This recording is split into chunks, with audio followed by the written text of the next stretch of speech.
अल्हम्दुलिल्लाहि नस्तईनुहु व नस्तगफिरुहु व नऊज़ु बिल्लाहि मिन शुरूरि अनफुसिना व सय्यिआति अमालिना मन यहदिहिल्लाहु फला मुदिल्ल लहु व मन युद्लिल फला हादिय लहु व अशहदु अन ला इलाहा इल्लल्लाह व अशहदु अन्ना मुहम्मदन अब्दुहु व रसूलुहु। अल्हम्दुलिल्लाहि रब्बिल आलमीन वल आकिबतु लिल मुत्तकीन व सल्लल्लाहु अला मुहम्मदिन खातिमिन नबिय्यीन व अला जमीइल अंबियाई वल मुरसलीन। अम्मा बाद फ़ाऊज़ु बिल्लाहि मिनश शैतानिर रजीम। बिस्मिल्लाहिर रहमानिर रहीम। रब्बि इश्रह ली सदरी व यस्सिर ली अमरी वहलुल उक़दतम मिन लिसानी यफ़क़हू क़ौली। रब्बि ज़िदनी इल्मा। अल्लाहुम्मा फ़क़िहना फ़िद्दीन। रब्बी यस्सिर वला तुअस्सिर व तम्मिम बिल खैर व बिका नस्तईन। अल्लाहुम्मा अरिनल हक़्क़ हक़्क़न वरज़ुक़ना इत्तिबाअह व अरिनल बातिला बातिलन वरज़ुक़ना इज्तिनाबा व अल्लाहुम्मा अल्हिमना रुश्दना व अइज़ना मिन शुरूरि अनफुसिना। आमीन या रब्बिल आलमीन। हमारी एंड ऑफ टाइम सीरीज़ अब अल्हम्दुलिल्लाह अपने इख्तिताम की तरफ है। इंशाल्लाह हमारी 2 या 3 ही मज़ीद जो है वो सेशंस होंगे और बिइज़्निल्लाह जहाँ तक मैं गेस कर रही हूँ, और फिर इंशाल्लाह जो है वो हम डिस्कस करेंगे कि क्या करना है। जो थोड़ा-सा रीकैप यहाँ तक का है, जो हमने अहादीस का सेक्शन स्टार्ट किया है उसका मैं थोड़ा-सा रीकैप दे देती हूँ, ताकि वो जिन्होंने आज जो है वो मे बी अहादीस के बाद फर्स्ट टाइम आए हैं, उनका थोड़ा-सा जो है वो एक रिवीजन हो जाएगी। एक पिक्चर बनती है अहादीस को लेकर, जो बात मैंने आपको पहले भी बताई थी कि जब हम चैप्टर्स पढ़ते हैं एंड ऑफ टाइम्स के, आखिरुज़्ज़मा के अहादीस की किताबों में, तो निशानियाँ जो हैं वो ज़माने की तरतीब के हिसाब से नहीं हैं, क्रोनोलॉजिकल ऑर्डर में नहीं है। लेकिन ये कि चूँकि अहादीस को जब जो हमारे स्कॉलर्स हैं एंड ऑफ टाइम्स के, जो आखिरुज़्ज़मा को स्टडी करते हैं एस्कटोलॉजी के, वो तमाम अहादीस को एक गहराई में मुताला करने के बाद जो सीक्वेंस ऑफ इवेंट है वो उससे एक पिक्चर कंप्लीट करते हैं। तो इसी सीक्वेंस ऑफ इवेंट को लेकर जो है वो कोशिश की है मैंने भी कि ये अहादीस का जो सेक्शन है इसमें उसी सीक्वेंस को जो है वो फॉलो किया जाए। अच्छा, उस सीक्वेंस के हिसाब से इस तरह है कि मुसलमान मुसलमान ख़ास तौर पर जो मुसलमानाने अरब हैं, उन वो एक आप कह लें कि बहुत ही कैओटिक सिचुएशन का शिकार होंगे towards the end of times. उनमें कोई इंटरनल सिविल वॉर होगी, और उनके बारे में जो प्रोफेसीज़ आई हैं अहादीस में वो ये कि उनके हुक्मरान उनके हक़ में बहुत ज़ालिम होंगे। फिर ये कि ग़ालिबन किसी एक बादशाह की मौत के वक़्त उसके अपने 3 बेटों में इख्तिलाफ़ हो जाएगा, या ये कि कुछ तुर्क में इस तरह भी आया है कि 3 मुख्तलिफ़ अरब के जो ममालिक हैं, जिसमें शाम, यमन और इराक, यहाँ के जो है वो 3 बादशाह जो हैं, उनके 3 बेटों में आपस में इख्तिलाफ़ हो जाएगा। किस बात पर? एक एक रिवायत में आता है कि किसी ख़ज़ाने पर, और एक रिवायत में आता है कि खिलाफ़त के मामलात पर। क्योंकि उस वक़्त जो भी सरज़मीन हिजाज़ के जो भी हुक्मरान होंगे, उनका इंतकाल हो गया होगा और मुसलमानों में क़यादत का बहरान होगा। अब हम देखते हैं कि मुसलमानों में क़यादत का बहरान तो ख़ैर चल रहा है जब से खिलाफ़त उस्मानिया का ख़ात्मा हुआ है, तकरीबन 1 सदी से ऊपर अब होने को आ रहा है वक़्त। तो ये हम देखते हैं कि कोई एक ऐसा लीडर नहीं है जिस पर उम्मत मुस्लिमा यूनानिमसली एग्रीड अपॉन हो। तो इसलिए हमें जो है वो ये प्रोफेसी से जो है वो एक बात ये पता चली कि इससे पहले कि दज्जाल खुद उसका ज़हूर हो जाए, उसका खुरूज हो, या इससे भी पहले कि एक जो ये तीसरी आलमी जंग जो है उसका वो जारी हो जाए, उससे भी पहले एक अच्छा दौर आएगा। ये एक उम्मीद की किरण है हम मुसलमानों के लिए कि इमाम महदी, जो नबी करीम सल्लल्लाहु अलैहि वसल्लम के अहले बैत में से होंगे, और आप उनका नाम आपके नाम पर और उनके वालिद का नाम आपके वालिद के नाम पर होगा। तो इमाम महदी जो है वो आएँगे, तो ये उस वक़्त जो ज़ुल्म-ओ-सितम होगा दुनिया में उसका ख़ात्मा करेंगे। अच्छा, अब बात ये है कि हमने कुरान से ये देखा था कि अल्लाह सुब्हानहू व तआला जो है वो ये नूर, जो इस्लाम का, दीन इस्लाम का नूर है, इसे पूरी दुनिया पर इसे ग़लबा देंगे। यानी इसका मतलब है कि क़यामत कायम नहीं होगी जब तक कि ये फिनोमेना पूरा ना हो जाए। अगर हम अपनी दीन इस्लाम की हिस्ट्री देखते हैं, तो अभी तक ऐसा कोई वक़्त नहीं आया जिसमें हम ये देखें कि एक ग्लोबल दीन इस्लाम हमारे, यानी दीन इस्लाम ग्लोबली राइज हुआ हो। हम देखते हैं कि हज़रत उमर रज़ियल्लाहु तआला अन्हु के दौर से जो फ़तूहात का सिलसिला शुरू हुआ, और उसके बाद भी जैसे हम देखते हैं इवन खिलाफत उस्मानिया तक जब हम आते हैं अपनी हिस्ट्री में, तो हम देखते हैं कि 3 बर्र-ए-आज़मों पर, यानी कि एशिया पर, अफ्रीका पर और यूरोप पर, यहाँ तक तो जो है वो मुसलमान हुकूमत करते हैं, लेकिन स्टिल मशरिक की तरफ ममालिक हैं, फिर मगरिब की तरफ ममालिक हैं जो अभी इस्लाम वहाँ तक वहाँ आप कहें कि दीन के तौर पर गलबा नहीं पा सका। तो ये जो एक ग्लोबल दीन इस्लाम नाफिज होना है, ये फिनोमेना अभी तक नहीं हुआ। तो इसका अब दोबारा जो एंड ऑफ टाइम्स में आगाज है वो इमाम महदी के ज़माने से होगा। तो इमाम महदी के बारे में जो है वो स्कॉलर्स ये कहते हैं कि ये वही इमाम हैं जो उस वक्त मौजूद होंगे जब से हज़रत ईसा अलैहिस्सलाम नाजिल होंगे। तो एक ये है, और फिर कुछ इमाम महदी के बारे में हम ये देख रहे थे कि जो एक अच्छा, इमाम महदी के आने से पहले जो सिचुएशन होगी केओटिक मुसलमानों के लिए तो होगी ही होगी, बाकी पूरी दुनिया पर भी जो है वो न्यू वर्ल्ड ऑर्डर या जिसे आप जियो वर्ल्ड ऑर्डर कहते हैं वो कायम हो चुका होगा ऑलमोस्ट। अगर हम देखें तो अपने जो अब मानवीय अंदाज में वो अब भी कायम है। अब भी जो है वो एक सेंट्रल गवर्नमेंट ही है जो कंट्रोल करती है पूरी दुनिया को। ताहम उसका नाम जो है वो किसी मुल्क के नाम पर नहीं है। जैसे आप कहते हैं कि सेंट्रल जो इकोनॉमी है या फंडिंग है पूरी दुनिया की वो आईएमएफ के थ्रू कंट्रोल की जाती है। फिर ये कि मुल्कों के जो मामलात हैं वो एक सेंट्रल बॉडी यानी यूएनओ के तहत जो है वो कंट्रोल होते हैं। तो अल्लाह आलम के एक बहरहाल जो दज्जाली कुव्वतें हैं उनका एम यही है कि एक सेकुलर सेंट्रल गवर्नमेंट जो है वो उसका क़याम हो जाए। तो वो इस न्यू वर्ल्ड ऑर्डर या जियो वर्ल्ड ऑर्डर को एक्चुअली मुस्लिम वर्ल्ड ऑर्डर से या अल्लाह के वर्ल्ड ऑर्डर से जो है वो रिप्लेस करेंगे। और दुनिया और बहुत बड़े खित्ते पर जो है वो अहादीस की रोशनी में ऐसा ही मालूम होता है कि एक बहुत बड़े हिस्से पर ज़मीन के जो है वो दोबारा अदलो इंसाफ का निज़ाम कायम करेंगे, और दौलत की इतनी रेल पेल होगी कि ज़मीन अपने ख़जाने निकाल देगी, आसमान जो है वो अपनी बारिशें बरसाएगा, और ये कि वो माल भर भर के लोगों में तकसीम करेंगे और उसे शुमार नहीं करेंगे।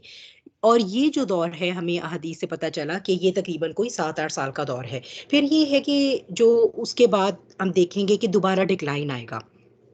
ये बात भी आप ज़हन में रखिए कि जब हम आखिर-उज़्ज़मा को स्टडी करते हैं, और आखिर-उज़्ज़मा से मेरी मुराद ये है कि जब नबी करीम सल्लल्लाहु अलैहि वसल्लम की बइसत हो चुकी, उसके बाद का दौर है जिसकी हम बात कर रहे हैं।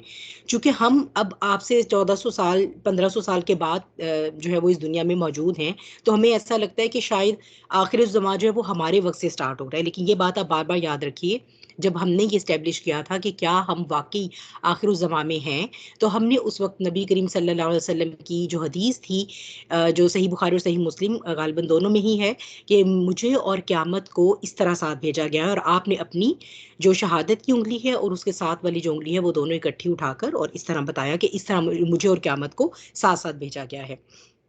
क्योंकि जो हम देखते हैं तो major chunk of time human civilisation का वो नबी करीम सल्लल्लाहु अलैहि वसल्लम की बेइज्जत से पहले गुजर चुका है।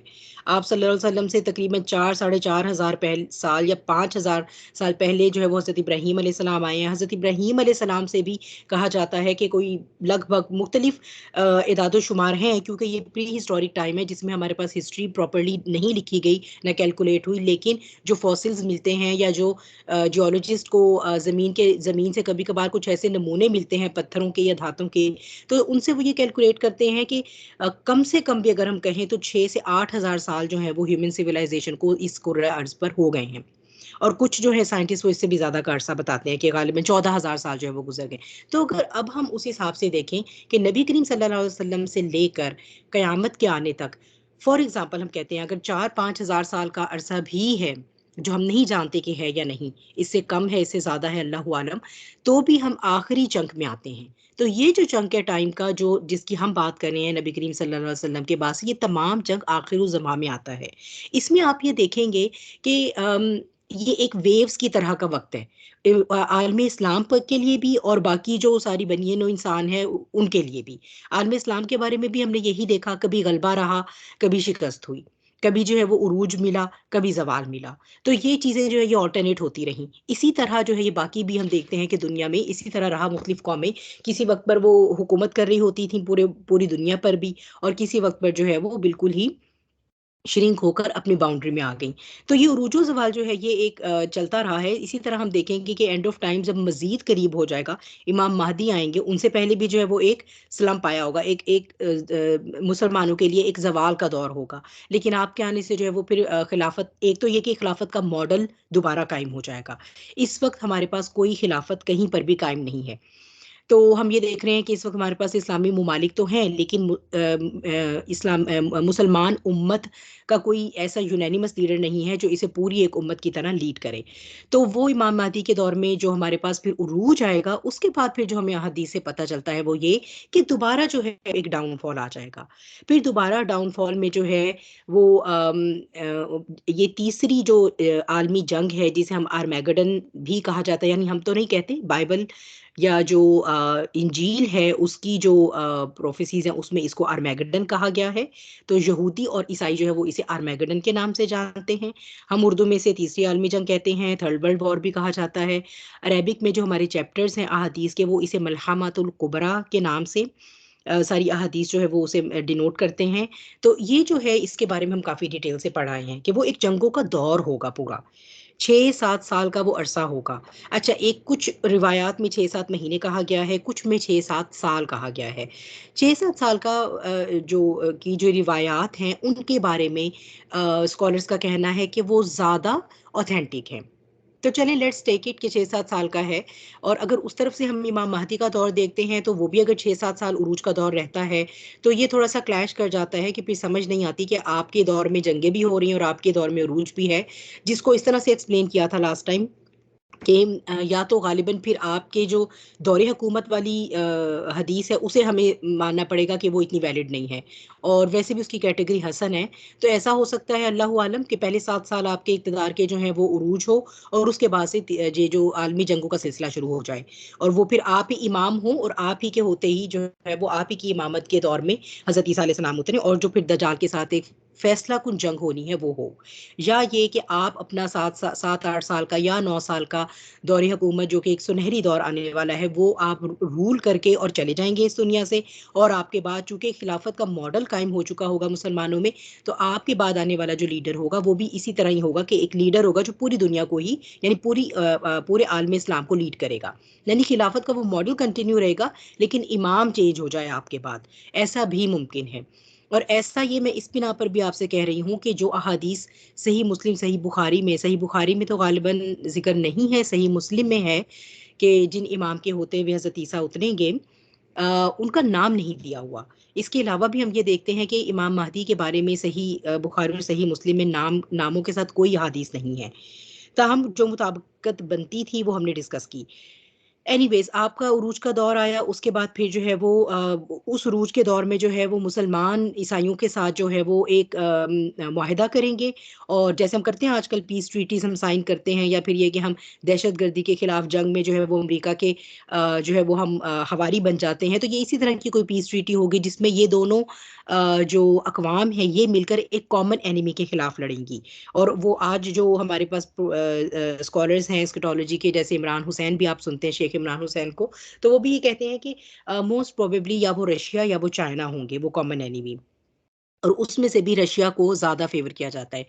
अल्लाहु आलम, जो भी वो होगा कॉमन एनिमी, उसके खिलाफ ये दोनों मिलके लड़ेंगे और फतह पा लेंगे। और फिर ये कि इस यही जो फतह होगी, यहीं से इस जंग, ये जो तीसरी आलमी जंग है, यहाँ से इस तीसरी आलमी जंग का आगाज़ होगा। क्योंकि यहाँ अब तक की जो लड़ाइयाँ हैं दुनिया में वो हो रही हैं, अगर आप देखें वर्ल्ड वॉर 1 है, वर्ल्ड वॉर 2 है, वो या तो नेशनलिज्म की बेस पे होती है, या इंपीरियलिज्म की बेस पे होती है, या ये कि मुल्क चाहते हैं कि वो दूसरे ममालिक को अपना महकूम बना लें और अपने नेशनल फोर्स के अंदर वो और इजाफा करें, अथॉरिटी को बढ़ाएं। तो इस तरह के मुख्तलिफ अगराज के लिए जो है वो जंगें होती रहीं। लेकिन जो मलहमतुल कुबरा होने जा रही है वो मजहब की बुनियाद पर होगी, क्योंकि जैसे ही ये फतह करेंगे, कॉमन एनिमी के खिलाफ फतह पाएंगे, तो ईसाइयों में से उठकर ये क्लेम किया जाएगा कि हम तो बेसिकली क्रूसेड्स लड़ रहे थे, और ये जो हमें फतह मिली है ये तो हमें जो है वो अपने इस क्रॉस की वजह से मिली है। तो जब ये बात आएगी सामने, तो फिर ये कि मुसलमान जो है वो, उनका भी जज्बा ईमानी जो है वो जागेगा, उनकी भी गैरत ईमानी जोश में आएगी, और वो ये ऐलान करेंगे कि अगर ये क्रूसेड्स थी तो फिर ये कि हम तो अल्लाह के सिपाही बन के लड़ रहे थे, और जो फतह हमें मिली है ये फतह तो अल्लाह ताला के हुक्म से आई है। अब उसमें ये एक क्लैश हो जाएगा, और तीसरी आलमी जंग ऐसी आलमी जंग होने जा रही है जो मजहब की बिना पर लड़ी जाएगी। कुछ किताबें हैं अमेरिकन और यूरोपियन ऑथर्स की, जिस जो एंड ऑफ टाइम्स या एंड ऑफ मैटर या end of science, end of economics और इसी तरह मुख्तलिफ तरह के एंड्स के साथ जो है वो डील करती हैं इन इश्यूज के साथ। तो वो किताबें जो हैं उनमें भी ये बातें लिखी गई हैं कि जो आखिरी आलमी जंग होने जा रही है ये दुनिया को ख़त्म कर देगी, और ये जंग जो है ये मज़हब की बुनियाद पर लड़ी जाएगी। तो ये जो है वो बहरहाल यानी उनकी प्रोफेसीज में भी ये बातें आती हैं। ताहम इस 6-7 साल जो जंग का दौर होगा जिसमें ये मुसलमान और ईसाई फिर आपस में बहुत ही, जिसे आप कहते हैं कि एक बहुत बड़ी यानी एनाटॉमिकल और केमिकल जो है ये एक वॉर होगी, जिसके बारे में हमने अहादीस पढ़ी थी कि हत्ता कि इतनी इतनी ज़्यादा रेडियो एक्टिविटी होगी फ़िज़ा में, इतनी ज़्यादा पोल्यूशन होगी उस सारे वॉरफेयर की कि परिंदा भी जो है वो हवा में उड़ता परिंदा जो है वो भी उस टॉक्सिसिटी की वजह से मर जाएगा। और दुनिया की इतनी आबादी वैनिश हो जाएगी कि एक एक कबीले या एक एक ख़ानदान के जो 100 अफराद हैं उनमें से सिर्फ एक जिंदा बचेगा और बाकी तमाम मार दिए जाएंगे। तो इस तरह, और ये अगर हम देखें तो अगर आप चाहें तो आप खुद भी रिसर्च कर सकते हैं और जाकर देख सकते हैं, गूगल पर भी डॉक्यूमेंट्स हैं कि ये एक एक्चुअली ये भी एक ज़ायनिस्ट का प्लान है कि वर्ल्ड पॉपुलेशन को दज्जाल के आने से पहले पहले कंट्रोल कर लिया जाए। अब इस वक्त 7-8 अरब इंसान हैं। अब अगर वो बहुत उसको कंट्रोल करना भी चाहें तो भी, यानी टेक्नोलॉजी को अगर हम कहते हैं कि वैक्सीन में नैनो चिप भी डाल दी जाए, पूरी दुनिया को वैक्सीन भी लगा दी जाए, फिर भी हम देखते हैं कि बहुत से ऐसी जगह, बहुत से ऐसे खित्ते, बहुत से ऐसे ममालिक हैं जो बहुत बैकवर्ड हैं अभी भी, तो वहाँ टेक्नोलॉजी नहीं पहुँचती। तो ये जो एक इनका प्लान है कि हमने दुनिया को रूल करना है, जब दज्जाल आएगा तो हमने वहाँ पर मस्जिद अक्सा की जगह हैकल सुलेमानी बनाना है, थर्ड टेम्पल बनाना है, और वहाँ पर फिर हम दज्जाल के साथ जो है मिलकर रूल करेंगे पूरी दुनिया पर। तो उसके लिए हमारे पास नंबर ऑफ पॉपुलेशन वो होना चाहिए जो हम कंट्रोल कर पाएं। तो इसलिए ये इनका प्लान है कि 2/3 of the world population should be vanished through some warfare. ये कि 2/3 आबादी इस दुनिया की जो है उसे ख़त्म कर दिया जाए, या उसे ख़त्म कर देना चाहिए, या जंगों के ज़रिए या मुख्तलिफ वबाओं के ज़रिए। तो इसलिए अगर आप देखेंगे तो ये बिल गेट्स के बयानात आप अभी भी जाकर जो है वो चेक कर सकते हैं, यूट्यूब पर भी हैं, या आपको गूगल में भी मिल जाएंगे डिफरेंट प्रोजेक्ट्स जो बिल गेट रन कर रहा है, या इसी तरह के जो बिलियनियर्स हैं जो फिलेंथ्रोपिस्ट बन के जो है वो इस तरह के प्रोजेक्ट्स को सपोर्ट कर रहे होते हैं। तो उन्होंने यही जो है वो कहा है कि जब ये कोरोना का वायरस आया था तो बिल गेट्स ने ये एक बयान दिया था कि अब से 10 सालों के अंदर या 10 साल बाद, गालिबन कुछ इस तरह के अल्फाज थे, ऐसे वायरसेस आएंगे यानी कोरोना के बाद और ऐसे वायरसेस आएंगे जिनके मुकाबले के लिए हम बिल्कुल तैयार नहीं हैं, और जिनका मुकाबला करने का हम सोच भी नहीं सकते, यानी वो इतने डेडली वायरस होंगे। तो ये अगर आप इकोनॉमिस्ट मैगजीन के सर्वर्क देखें, आप तकरीबन कोरोना के बाद से अगर इनके सर्वर्क जाके फॉलो करें जो इनका वो होता है, तो वो एक सिंबॉलिक शाया करते हैं वो हमेशा, जिसको डी कोड करते हैं बाद में डिफरेंट लोग जो है ना, जो लोग जो रिलेटेड हैं वो उसको डी कोड करते हैं जिनका नॉलेज है उस फील्ड में। तो उसके अंदर उन्होंने बार बार ये बातें दिखाई हुई हैं कि वर्ल्ड गोना फेस सून वेरी बिग वॉर, और फिर ये कि मुख्तलिफ किस्म की वबाएं। तो ये सब चीज़ें जो हैं ये बहरहाल नोन हैं। तो इन इन तीसरी आलमी जंगों के पहले मरहले में तो मुसलमानों को बहुत ज़्यादा शिकस्त होगी और बहुत ज़्यादा मुसलमान जो है वो शहीद हो जाएंगे। अलबत्ता ये कि फिर मुसलमान जो है वो दोबारा से अपने आप को जो है वो इकट्ठा करेंगे, और एक फिर फाइनल के अब एक फैसला कुछ जो है ना वो इसका, तो ये जो दूसरा मरहला आएगा उसमें फिर जो है वो अल्लाह सुब्हाना व तआला मुसलमानों को फतह देंगे। तो पहले मरहले में यूरोप भी मुसलमानों के हाथों से जाएगा, इस्तांबुल या टर्की जो आजकल टर्की में है, कुस्तुनतुनिया बेसिकली अहादीस में इसका नाम बताया गया है, वो भी मुसलमानों के हाथों से चला जाएगा। और ऐसा ही जो है वो महसूस होता है कि जज़ीरा नुमा अरब का भी बहुत बड़ा हिस्सा मुसलमानों के हाथों से चला जाएगा। लेकिन मुसलमान फिर जब दोबारा अपनी कुव्वत को जमा करेंगे, और अब जो है वो इस तरह होगा कि वो एक मौत की बैत पर जो है वो निकलेंगे। यानी ये वो बैत थी जो जहाज पर निकलते हुए मुसलमान नबी करीम सल्लल्लाहु अलैहि वसल्लम के साथ मौत की बैत पर शिरकत किया करते थे। यानी क्या बैत होती थी, या तो अपनी जान देकर आएंगे या फिर फतह लेकर आएंगे, हम वापिस नहीं लौटेंगे। ठीक है, यानी हम पीछे नहीं हटेंगे मैदान जंग से, या इल्ला ये कि या तो हमें शहादत मिल जाए और या फिर हमें फतह मिल जाए, और फतह मिल जाए तो हम गाजी बन के लौटें।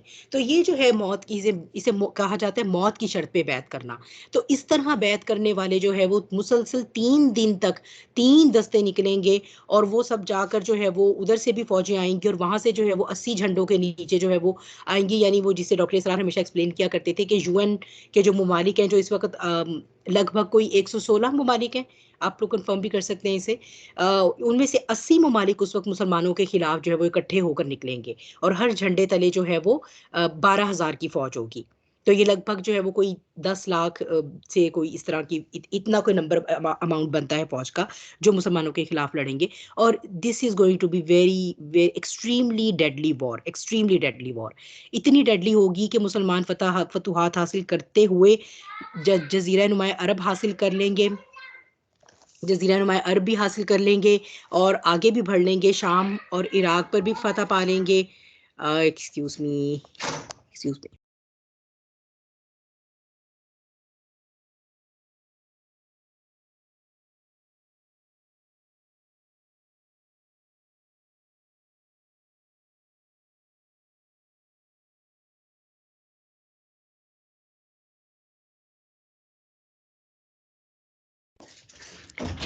जी सॉरी फॉर इंटरप्शन। तो क्या बात हो रही थी? बात ये हो रही थी कि हाँ, मुसलमान फतह पाते हुए वो इलाके दोबारा वापस लेंगे भी, तो उन्हें माले गनीमत की कोई खुशी नहीं होगी, क्योंकि जो पीछे कोई वारिस ही नहीं जब बचेगा जो उस माल को इनहेरिट कर सके, तो क्या खुशी होगी इस फतह की? ये हम तमाम बातें यहाँ हदीस में पढ़ के आ चुके हैं।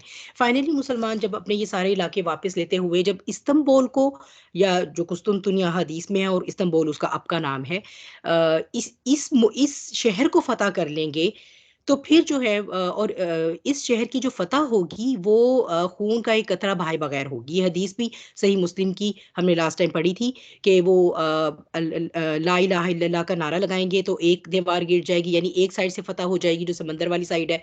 फिर वो ला इलाहा इल्लल्लाह का नारा लगाएंगे तो दूसरी वाली साइड से फतह मिल जाएगी उन्हें, यानी मुसलमान फौजें अंदर एंटर हो जाएंगी उस शहर के।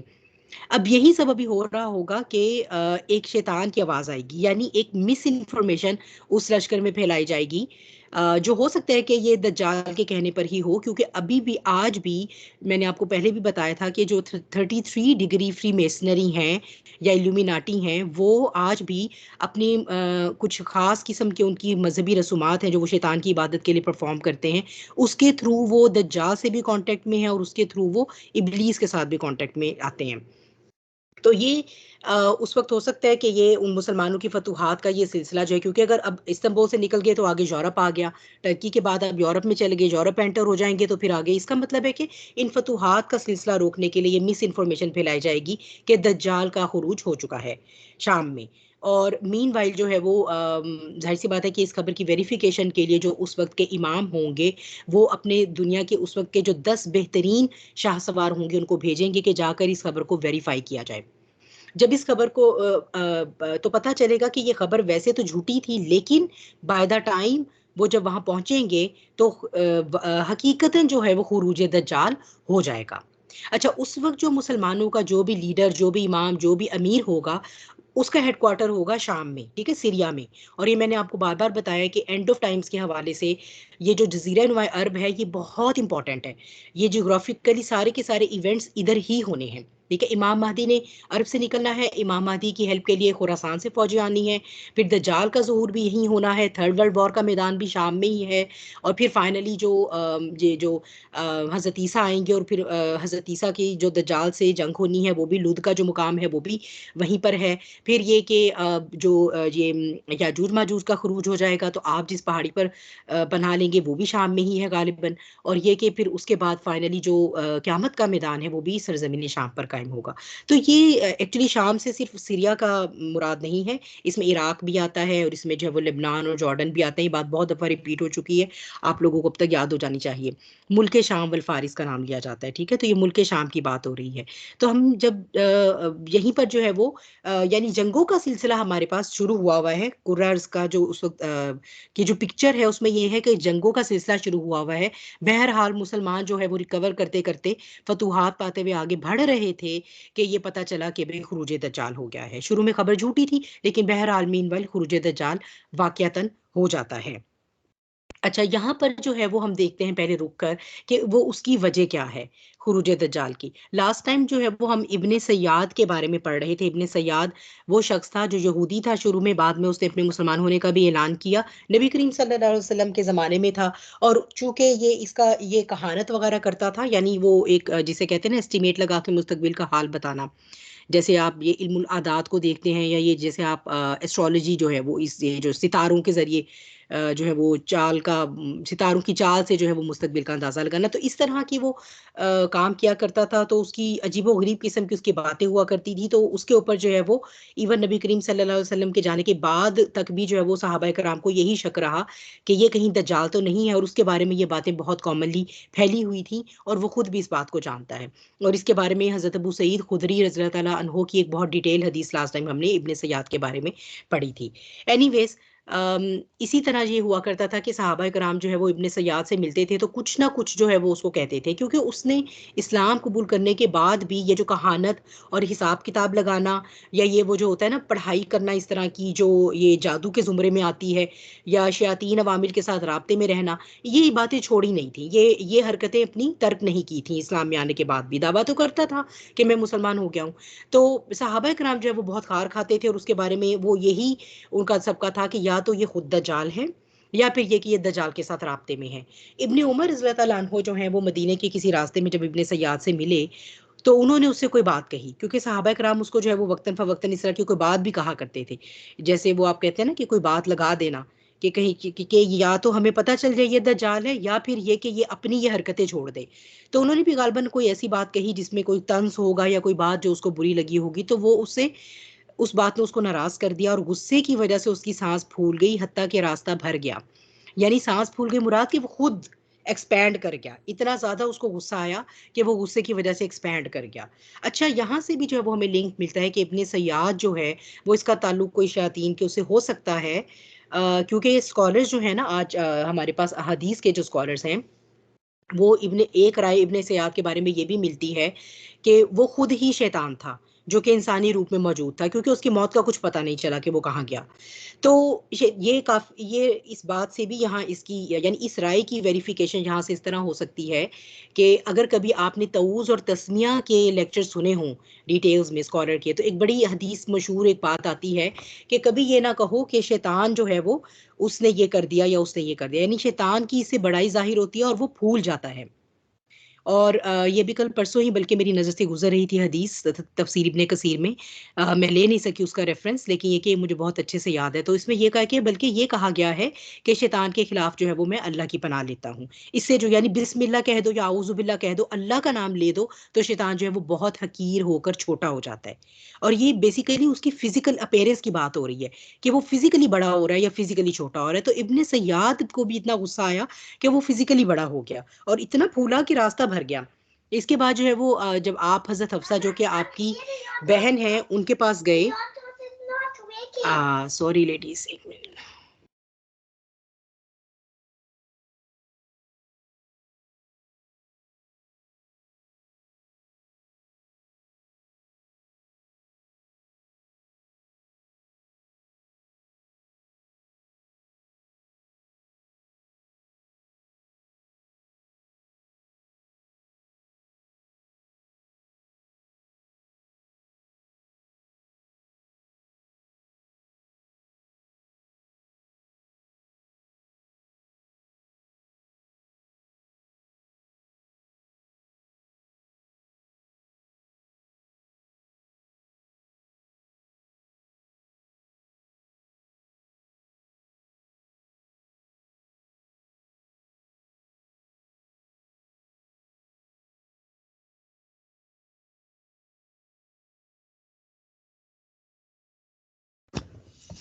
जी, बहुत ही माज़रत के साथ बाद आऊज़ु बिल्लाह।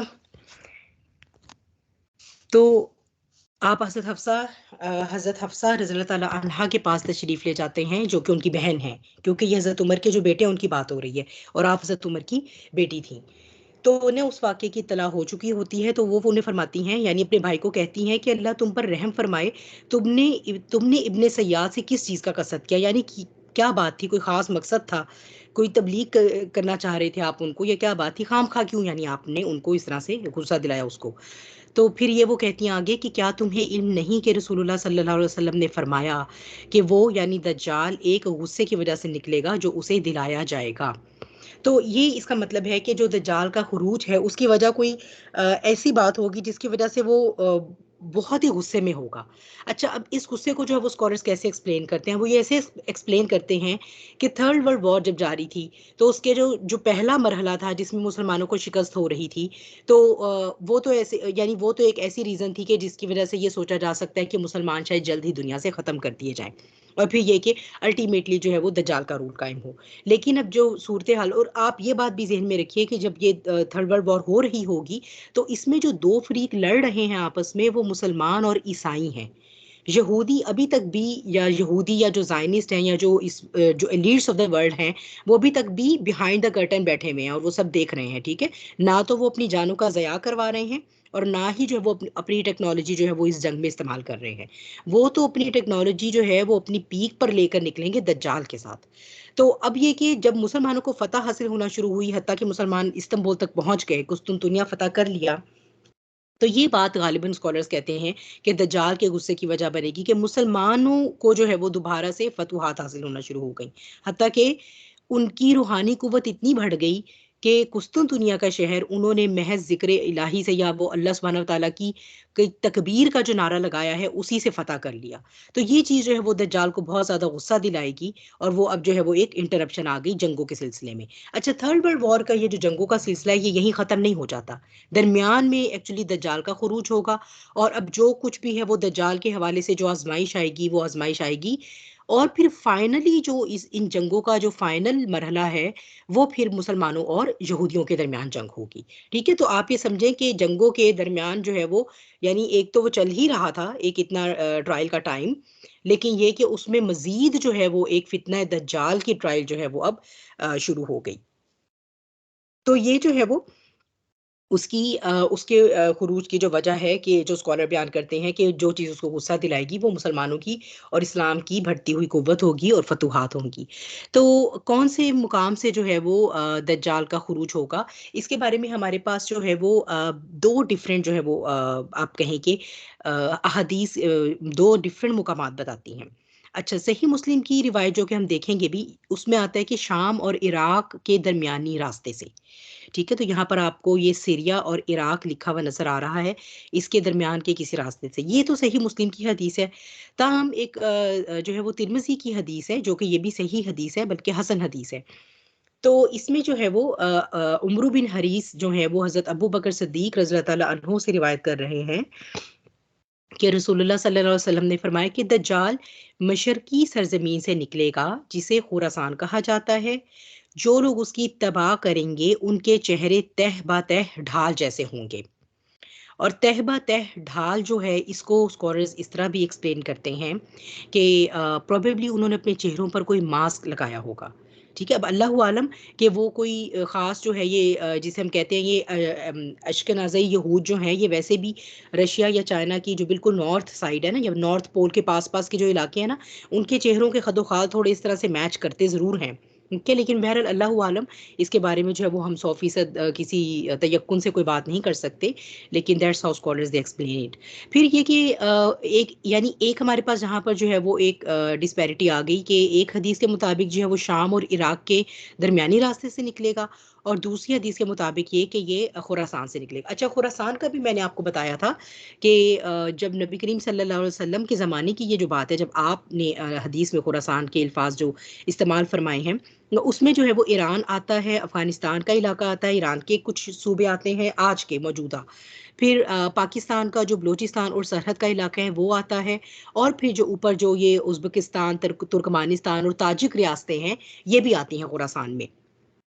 अच्छा, एक और हदीस है हमारे पास, ये जो इसमें आपके पास पिक्चर में जो आप नीचे वाली देख रहे हैं, मुझे इसकी वो सनद नहीं मिली, लेकिन ये कि इससे ऊपर वाली हदीस जो है ये सही मुस्लिम की हदीस है, तो इसलिए जो है वो इसके साथ ये रिलेट हो गई कि हज़रत आयशा जो है वो फरमाती हैं कि मैं एक वक्त बैठी रो रही थी, तो आप सल्लल्लाहु अलैहि वसल्लम ने आकर मुझसे रोने का सबब पूछा, तो आपने फरमाया कि मुझे दज्जाल याद आ गया।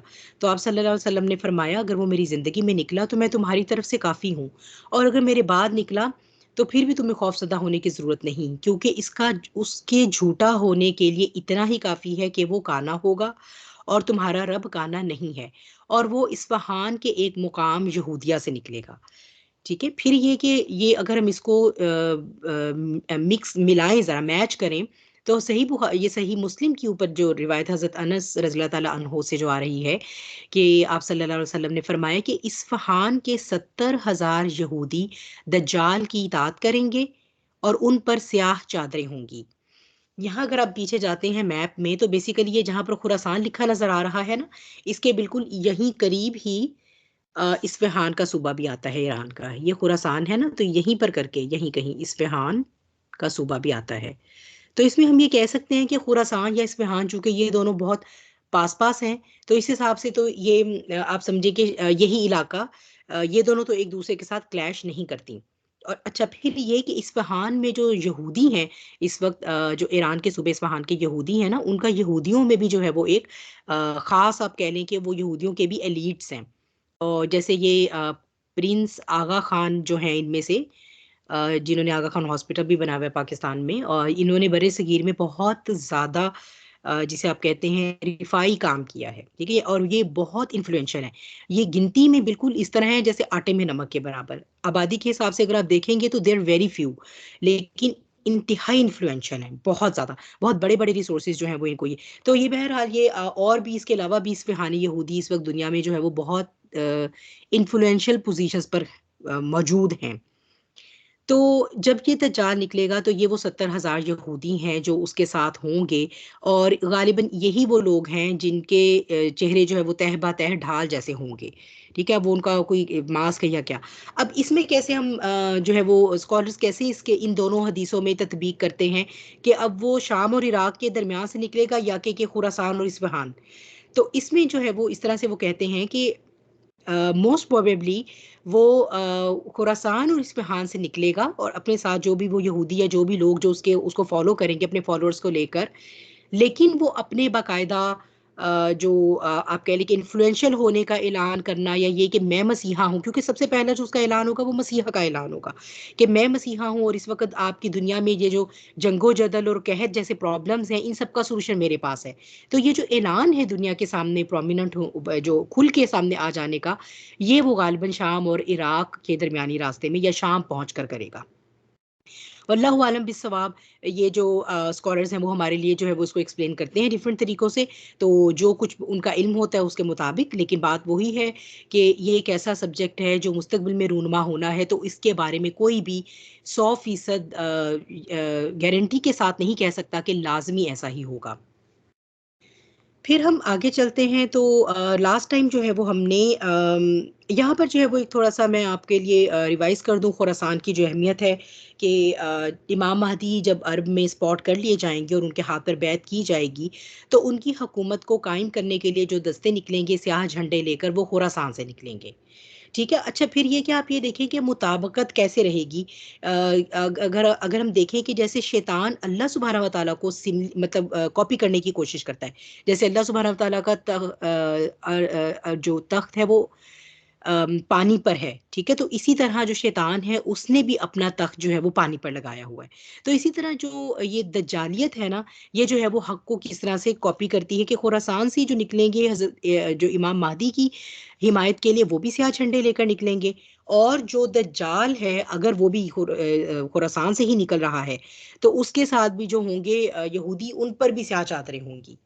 तो ये इस तरह से जब फिर ये आप देखें कि दोनों ही जो है वो शाम की तरफ प्रोग्रेस करेंगे। इमाम महदी भी जो है वो शाम की तरफ जाएँगे, और इमाम महदी भी जो है वो शाम में अपना हेडक्वार्टर बना के और फिर वहाँ से जो है वो बाकी सारे उमूर उनको दुरुस्त करेंगे। और इसी तरह जब बाद में आपके जाने के बाद या आपके होते हुए जब ये दज्जाल आएगा, तो वो भी जो है वो शाम में जाकर अपनी जो है वो अथॉरिटी का ऐलान करेगा।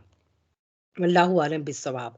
फिर ये कि हम ये देखते हैं कि खुरासान से ही जो है वो दस्ते निकलेंगे जो उस वक़्त मस्जिद अक़सा को की फ़तह के लिए इमाम महदी को हेल्प करेंगे। फिर खुरासान से ही जो है वो मुजाहिद निकलेंगे जो यानी मग़रिब की तरफ आएँगे ये लोग तो शाम और इराक में हेल्प करेंगे, और मशरिक़ की तरफ निकलेंगे तो साथ ही जो है वो हिंद है, और फिर ग़ज़वा हिंद में जो है वो इनका रोल वो भी हमने हदीस से जो है वो लास्ट टाइम देखा था। फिर हमने जो अपीयरेंस देखी थी दज्जाल की, नबी करीम सल्लल्लाहु अलैहि वसल्लम जो हैं आपने बहुत डिटेल से जो है वो दज्जाल की इन्फॉर्मेशन दी है। अहादीस के जो चैप्टर हैं वो बहुत ज़्यादा डिटेल बताते हैं, ताकि कोई एक बात जो है वो उस वक़्त अहले ईमान अगर वो उसकी शोबदाबाज़ियों से बिल्कुल कायल होने वाले भी हों, तो एट लीस्ट उनको कोई एक बात याद रह जाए। यानी सारी डिस्क्रिप्शन बता के, हर चीज़ से डरा के, तो आप अहादीस में ये फरमाते हैं कि अगर और कोई बात भी नहीं याद रहे, तो सिर्फ़ ये याद रखना कि वो काना है और तुम्हारा रब काना नहीं है। यानी अगर ईमान के आखिरी दर्जे पर भी कोई मोमिन पहुँच गया उस वक़्त पे, और वो करीब ही है कि दज्जाल पर ईमान लाने लगा, तो उसको जो है उसके लिए ये बात भी जो है, तो ये इन चीज़ों को जो है वो हमें बार-बार पढ़ना पड़ेगा। ये एक ही दफ़ा में ज़हन में नहीं बैठती।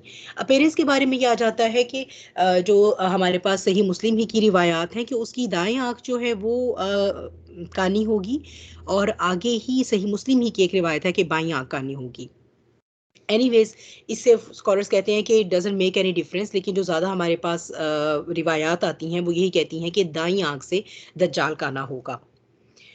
और फिर ये भी नबी करीम सल्लल्लाहु अलैहि वसल्लम ने वार्न किया कि मोमिनीन को चाहिए कि वो ये एक बात ज़हन में रखें कि अब जागते हुए अपनी इन सर की आँखों से जो है वो अल्लाह सुब्हाना व तआला को इंसान नहीं देख सकता। This is beyond human capacity. ठीक है? तो ये अल्लाह के नूर को इंसान को ना देख सकता है, ना बर्दाश्त कर सकता है, वो ले ही नहीं सकता। उसके जिस्म की कैपेसिटी ही नहीं है। जब एक इतना बड़ा पहाड़ उस पर एक तजल्ली ही पड़ी है और वो पूरा ढह गया, तो इंसान का तो कोई हुजम नहीं है पहाड़ के सामने। तो इसलिए ये कि अगर कोई आकर ये क्लेम करता भी है और वो आपके सामने हर तरह की शोबदाबाज़ी दिखाता है, आपके कहने पे सूरज को मग़रिब से भी निकालता है, मुर्दे को ज़िंदा भी करता है, सब कुछ वो कर रहा है जो आपको लगता है कि एक रब जैसी एंटिटी ही कंट्रोल कर सकती है। तो भी ये बातें आप 2 ज़रूर ज़हन में रखें, ये मुसलमानों के लिए और मोमिनीन के लिए, कि एक तो ये कि अल्लाह सुब्हानहू व तआला जो हैं वो वन आइड नहीं हैं, रब काना नहीं हो सकता, और दूसरा ये कि हम जीते जागते इस दुनिया में अपनी इन आँखों से रब को नहीं देख सकते, अल्लाह ताला को नहीं देख सकते। तो ये बातें हैं। फिर इसके अलावा आगे चलते हैं, जो आज हमने थोड़ा-सा देखना है कि दजले दज्जाल, यानी दज्जाल का दजल, दज्जाल का धोखा, ठीक है? ये जो दाल, जीम, लाम का जो मादा है जो आपको बताया गया था कि कुरान में ये कहीं पर भी मेंशन नहीं है, ये अहादीस में ही आया है। और ये जो है एक इसका मतलब है धोखा और मुलम्मा, यानी पीतल के ऊपर सोने का पानी चढ़ा के और उसे और उसे सोने की ज्वेलरी के तौर पे बेचना, ये जो हरकत है इसे कहते हैं धोखा देना, मुलम्माकारी, फ़रेब, यही जो है वो दजल कहलाता है। अब इसकी क्या शिद्दत और क्या हकीकत है, ये सही मुस्लिम की एक बहुत लंबी हदीस है, और इसी के ज़िमन में हम यानी इसी के डिफरेंट पॉइंट्स को एक्सप्लेन करती हुई हम और डिफरेंट अहादीस भी साथ-साथ देखेंगे, और ये जो है वो अम, सही मुस्लिम में है, और मुख्तलिफ तुर्क से थोड़ी-थोड़ी डिफरेंट डिटेल के साथ आई हुई है। तो ये मैंने आपके लिए जो है वो एक तुर्क जिसमें सबसे ज़्यादा डिटेल है वो आपके लिए सेलेक्ट किया है। नवास बिन समान रज़ी अल्लाह तआला अन्हु जो हैं वो नबी करीम सल्लल्लाहु अलैहि वसल्लम से रिवायत करते हैं कि एक सुबह आपने दज्जाल का ज़िक्र किया, और आपने उसका ज़िक्र करते हुए कभी धीमी आवाज़ की, कभी ऊँची की, यहाँ तक कि हमें ऐसे लगा जैसे वो खजूरों के झुंड में मौजूद है। यानी जैसे हम बात कर रहे होते हैं ना, हमें लगता है कि कोई पास जिसके बारे में हम बात कर रहे होते हैं अगर वो पास ही हो, तो हम एक स्लो वॉल्यूम के साथ जो है वो जब किसी को बताते हैं तो थोड़ा स्लो वॉल्यूम रख के बताते हैं। तो इसी तरह आपकी जो आवाज़ थी, मतलब ऐसा नहीं था कि आप जैसे एक अपनी नॉर्मल आवाज़ में वाज़ फरमा रहे हैं और कोई नसीहत बता रहे हैं, ऐसा नहीं था। कभी आप बिल्कुल धीमी आवाज़ में बोलना शुरू कर देते थे। तो सहाबा किराम को ऐसा लगा कि कहीं वो कहीं पास ही मौजूद तो नहीं, कि कभी आप अपनी आवाज़ ऊँची करते हैं, कभी आप आवाज़ बिल्कुल ऐसे जैसे जिसे कहते हैं ना सेक्रेटिव स्टाइल में बात करना। तो जब शाम को हम आपके पास आए दोबारा, तो आपने हम में से इस तासुर को भाँप लिया। यानी इतनी ज़्यादा डिटेल बताई। ये एक दिन था, कुछ रिवायात में इस तरह से आता है कि नबी करीम सल्लल्लाहु अलैहि वसल्लम जब दज्जाल के बारे में बताने बैठे, तो उस पूरा दिन आपने ज़ोहर से असर और असर से मगरिब दज्जाल ही की डिटेल बताई। तो वो जब इतनी डिटेल सुनी और वो सब, तो जाहिर सी बात है कि सहाबा कराम जो हैं उनके दिलों में भी कुछ खौफ हो गया और वो आपस में कुछ डिस्कशन भी उन्होंने करनी शुरू की। और फिर जो है वो उनके चेहरों से यही अंदाज़ा हो रहा था कि वो बहुत वरीड थे। तो आप सल्लल्लाहु अलैहि वसल्लम ने जी ये तमाम जो सूरत हाल थी उसको असेस करने के बाद आपने कहा कि तुम लोगों को क्या हुआ है। हमने अर्ज़ की, अल्लाह के रसूल, सुबह के वक्त आपने दज्जाल का जिक्र फरमाया तो आपकी आवाज़ में उतार चढ़ाव था कि हमने समझा कि वो खजूरों के झुंड में मौजूद है। इस पर आप सल्लल्लाहु अलैहि वसल्लम ने इरशाद फरमाया, मुझे तुम लोगों पर दज्जाल के अलावा दीगर का ज़्यादा खौफ है, यानी दीगर फितनों का। ठीक है, और इस यहाँ पर बल्कि मैंने वो हदीस यहाँ पर आपके लिए शेयर तो नहीं की है, लेकिन ये हदीस आप सबको भी होगी कि एक और हदीस में आप सल्लल्लाहु अलैहि वसल्लम ने फरमाया था कि मुझे तुम पर इस बात का ज़्यादा खौफ है कि जो माल की कसरत है ना, मैं आपको मफहूम बता रही हूँ, मुझे एग्जैक्ट वर्ड्स नहीं याद है इस वक्त, जो माल की कसरत है ना, ये तुम्हें दुनिया की मुकाबलाबाजी के फितने में डालेगी। तो यानी दज्जाल से भी बड़े फितने जो है वो हम इस वक्त भी फेस कर रहे हैं। ठीक है, ताहम ईमान को टेस्ट करने के हिसाब से जो मैग्नीट्यूड में सबसे ऊपर है वो दज्जाल का फितना ही है। और अगर वो निकलता है, यानी अगर ऐसा ही हुआ कि वो पास ही खजूरों के झुंड में है और वो कोई अल्लाह के हुक्म से अभी ही निकलने वाला है, मेरे होते हुए ही अगर उसका खुरूज होता है और अगर वो निकलता है और मैं तुम्हारे दरमियान मौजूद हूं, तो तुम्हारी तरफ से उसके खिलाफ दिलाइल देने वाला मैं हूंगा। ठीक है, ये पेज नंबर 2 आ गया, ये मैं आपके लिए इसको और बड़ा कर देती हूँ। और अगर वो निकला और मैं मौजूद ना हुआ, यानी मेरे दुनिया से चले जाने के बाद, तो हर आदमी अपनी तरफ से हुज्जत कायम करने वाला खुद होगा और अल्लाह हर मुसलमान पर मेरा खलीफा होगा। और ऑफ कोर्स यही सिचुएशन है, क्योंकि आप सल्लल्लाहु अलैहि वसल्लम के होते तो दज्जाल आया नहीं। तो अब दज्जाल जब आना है जब आप तो दुनिया में मौजूद नहीं हैं। तो यहाँ से आप हमें एक बहुत इंपॉर्टेंट लेसन दे के जा रहे हैं कि देखो, अपनी तरफ से हुज्जत खुद कायम करनी है। हुज्जत कैसे कायम होगी? और अल्लाह किस मुसलमान पर खलीफा होगा? उसी मुसलमान पर खलीफा होगा जिसने सही दीन इस्लाम अपनाया होगा और जिसका ईमान इंटैक्ट होगा। क्योंकि हम ये देखेंगे कि हर जगह जहाँ पर भी प्रोटेक्शन मिल रही है ना फितनों से, वो ईमान की बिना पर मिल रही है।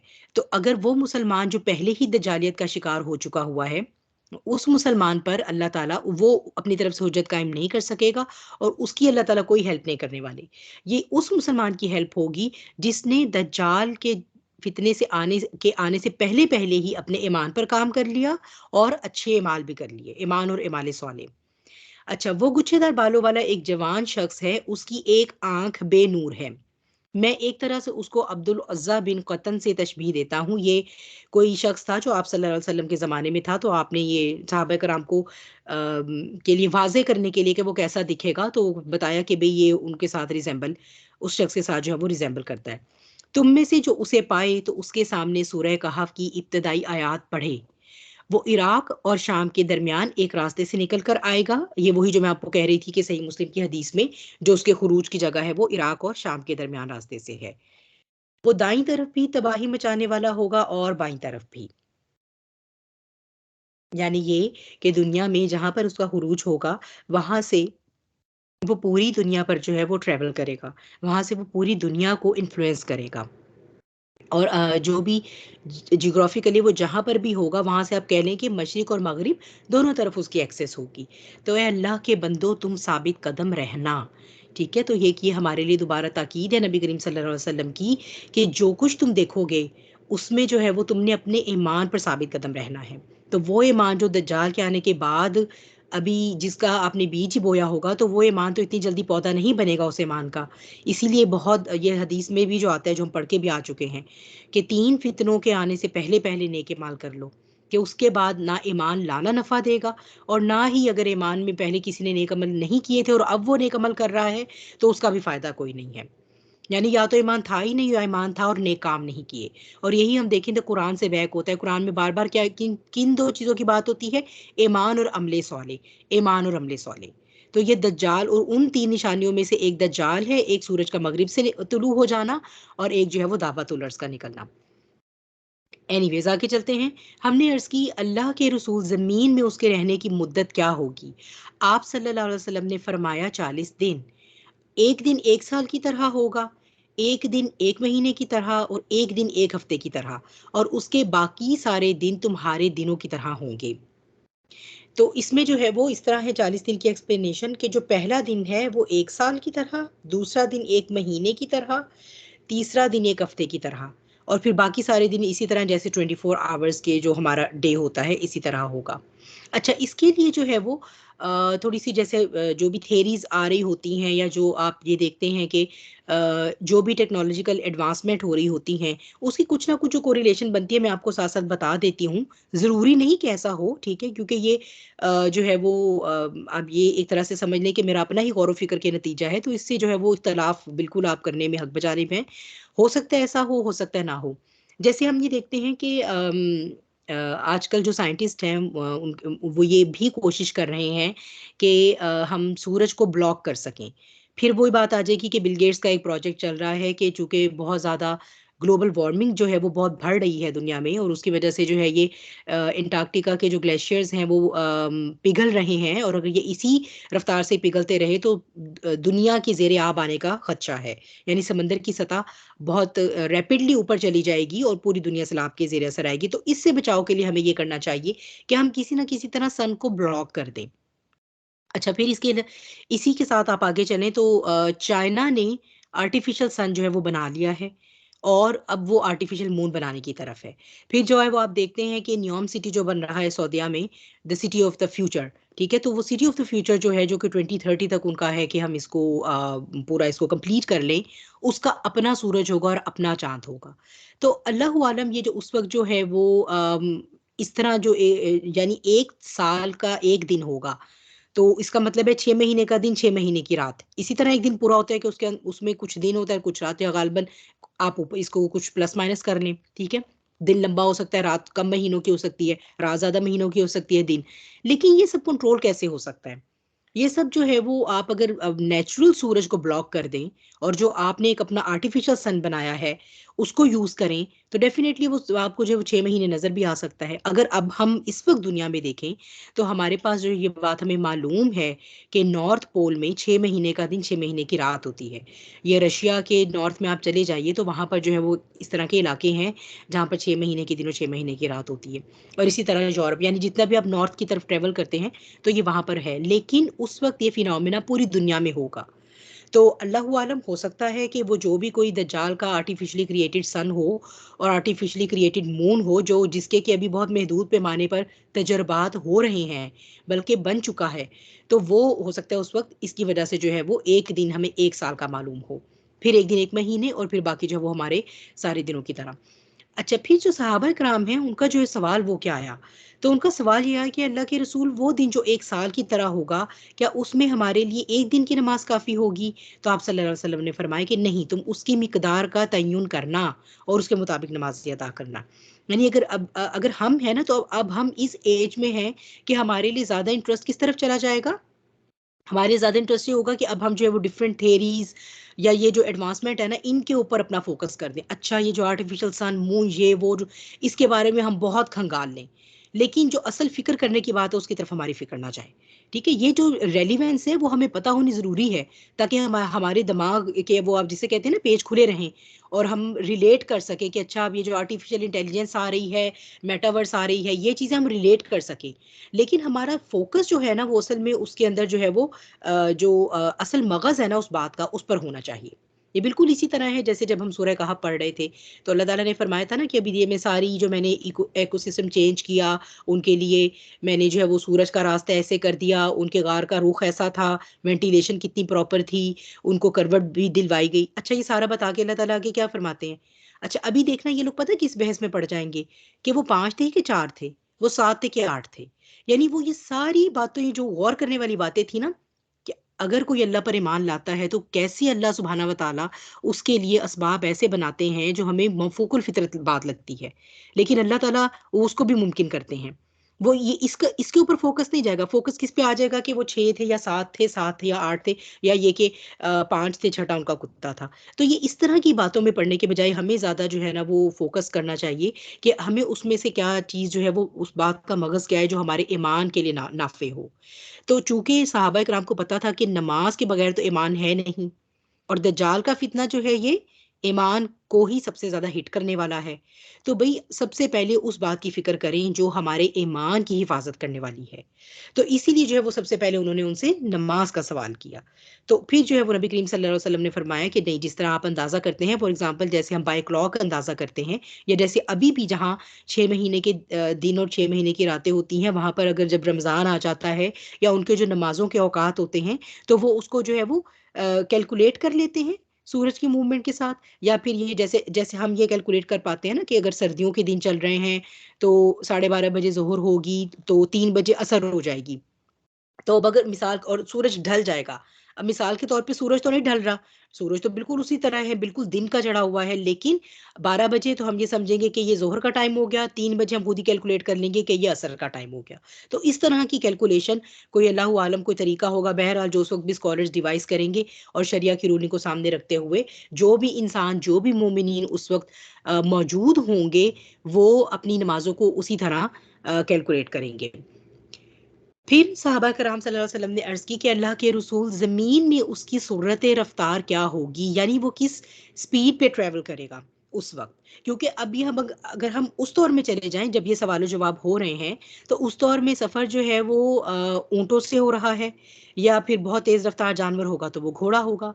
तो वो इसलिए वो ये बात पूछना चाह रहे हैं कि अगर वो पूरी दुनिया का ट्रेवल करने वाला है, तो आखिर उसके पास कोई ऐसी सवारी होगी कि वो बहुत जल्दी से इस ट्रैवल को कंप्लीट करेगा। या ये यानी जैसे अगर आप देखें तो ये तकरीबन 1 साल और पौने 2 महीने बनता है गालिबन ये सारा टाइम। अगर हम इसको एक दिन को 1 साल की तरह लें, और दूसरे दिन को 1 महीने की तरह लें, और तीसरे दिन को 1 हफ्ते की तरह लें, तो 3 दिन तो ये निकल गए, 37 डेज रह गए पीछे। तो ये तकरीबन आप कह लें कि पौने 2 महीने, सवा 2 महीने, सवा 1 साल, या इस तरह का कुछ बनता है, 1 साल और पौने 2 महीने, यानी इस तरह का कुछ वक्त बनता है। तो अब उनके लिए ये बात कॉम्प्रीहेंड करनी मुश्किल थी कि इतनी जल्दी एक इंसान वो अगर ऊंट पर भी निकले तो वो कैसे जो है पूरी दुनिया का सफर कर सकता है, नहीं मुमकिन। तो इसलिए जब वो उन्होंने ये पूछा कि उसकी उसकी कोई उसकी स्पीड कैसी होगी, तो फिर आप सल्लल्लाहु अलैहि वसल्लम ने फरमाया कि बादल की तरह जिसके पीछे हवा हो। यानी वो कोई बहुत ही ज्यादा ना ये जो है वो आप जैसे आजकल आप क्या कहते हैं, सुपरसोनिक जेट। ठीक है, सुपरसोनिक जेट जो है वो, क्योंकि बादल के पीछे जो हवा होती है वो कौन सी होती है, वो कड़क वाली होती है ना। तो कड़क की जो आवाज है वो बेसिकली ये आवाज को रेफर किया जा रहा है। तो यहीं पर मैंने आपके लिए कोरिलेट करने के लिए ये हदीस ली है। ये हदीस जो है वो इमाम बहकी ने जो है वो इसको रिवायत किया है कि अबू हुरैरा रज़ियल्लाहु ताला अन्हु से कि दज्जाल एक निहायत सफ़ेद गधे पर सवार होकर निकलेगा, और उसके दोनों कानों के माबैन, यानी उस गधे के 70 बा, और एक बा क्या होता है, उसकी लंबाई 2 हाथ के बराबर होती है, का फासला होगा। यानी ये कि अगर हम हाथों की लंबाई करें तो ये तकरीबन 140, ठीक है, 140 हैंड विड्थ बनेगी जो सवारी दज्जाल इस्तेमाल कर रहा होगा उसकी। ठीक है। तो सफेद गधा जो है ये इसलिए उनको उस वक्त गधे का वर्ड यूज किया गया कि अगर उन्हें कहा जाता कि एक सुपरसोनिक जेट होगा दज्जाल के पास, तो ऑफ कोर्स वो उसको रिलेट ना कर पाते। तो ये जो अब स्कॉलर्स हैं एंड ऑफ टाइम्स के, वो यही कहते हैं कि जैसे अब हम जेट देख रहे हैं आगे आगे, और जो है वो तेज रफ्तार के बन रहे हैं, बल्कि इस पर बड़ी इंटरेस्टिंग जो है वो वीडियोस हैं, अगर आप लोगों को इंटरेस्ट हो कि how the future will look like, और what will be the future of automobiles and this and that. तो वो ये सारी के 2050 में किस तरह की कार्स होंगी, 2050 में किस तरह के प्लेन्स होंगे। तो ये जो है, और इस यहाँ मैं आपको एक और बात इंटरेस्टिंग बता देती हूँ कि जो एलीट्स ऑफ द वर्ल्ड हैं, they have a cut off line for 2050 of 2050 for the जाल। उनके नज़दीक ये है कि 2030 तक हम अपने मंसूबे सारे कंप्लीट करके, और 2050 will be a cut off line. 2030 तक हम दुनिया को बिल्कुल चेंज कर लें, इसका नक्शा बिल्कुल वैसा कर लें जैसा हम चाहते हैं। और फिर ये कि 2050 बाय द एंड ऑफ 2050 हम थर्ड टेम्पल बना लें, ताकि दज्जाल जो वो, ये उनका बहरहाल कहना है, उनका अकीदा है, या कि वो इसके बारे में प्लान कर रहे हैं। ये एक ही बात है, लेकिन ये कि वो इसी तरह से जो है वो उन्होंने अपना टारगेट ऐसे ही रखा है। तो ये जो हदीस है इसकी सनद के बारे में कुछ इख्तलाफ है मुहद्दिसीन का। तो कुछ मुहद्दिसीन कहते हैं कि कुछ तुर्क से आती है तो ये ज़ईफ़ कहलाती है, लेकिन कुछ तुर्क ऐसे हैं जिसमें ये हसन से है, जो कि बहरहाल ये हमारी एक सही हदीस की मुताबिकत में आ रही है, लिहाजा हम इसे ले सकते हैं।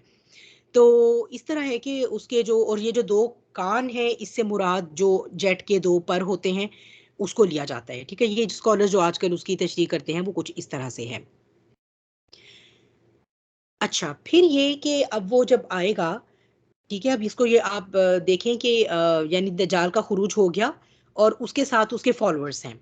ठीक है, अब उसके साथ उसके फॉलोअर्स हैं शाम और इराक के इलाके में आकर, या तो उसका खुरूज वहीं से हुआ है या वो इस्फहान से निकला है और आकर शाम और इराक के दरमियान उसने अब दावा किया है कि मैं ही मसीहा हूँ। ठीक है, मैं अब जो है वो अब पूरी दुनिया में मैं ट्रेवल करने लगा हूँ और मैं जो दुनिया को सेव करने का जो प्लान है ना वो आपके सामने रखूंगा।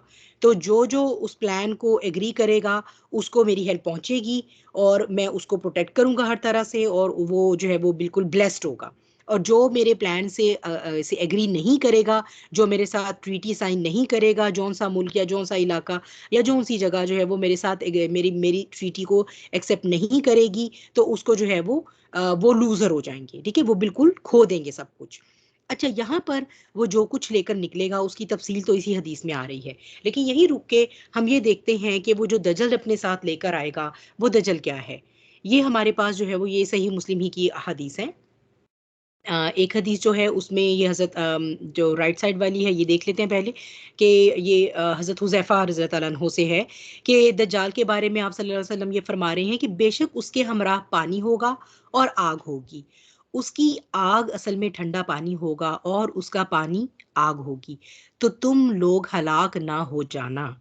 ठीक है, यानी आप सल्लल्लाहु अलैहि वसल्लम ने हमें आज से 1400 साल पहले ही ये बता दिया है कि वो जो कुछ दजल और जादू को कंबाइन करके जिस पीक की जो आपको उस वक्त मैनिफेस्टेशन दज्जाल दिखा रहा होगा ना, तो उसमें बहुत लाइकली है कि हर कोई जो है वो उस दजल का शिकार हो जाए।